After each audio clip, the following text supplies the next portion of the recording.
তো গাইস প্রথমে ভিডিওটি দেখবো, তারপর পাবলিকে করা ফানি কমেন্টস গুলো পড়বো।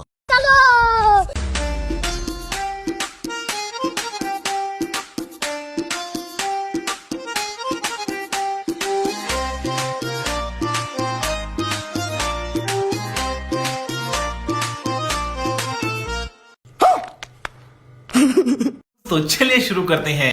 এটার কাস্টমার বেশি, এই জন্য এই অবস্থা। দক্ষ কারিগরি সহায়তায় বানানো, যার কাছে যাবে তার বালিশ লাগবে না। বলেন কি? তোমার কাছে ডাব দুটো এত নিচে কেন? আমি বলুম না, আমার শরম করে। লাউ গাছে জাংলা দিতে হবে, বাস লাগলে আমাকে বলিও। সবই তো ঠিক আছে বুঝলাম, লাউ দুটো যদি ছিঁড়ে পড়ে যায় তার দায়িত্ব কে নেবে?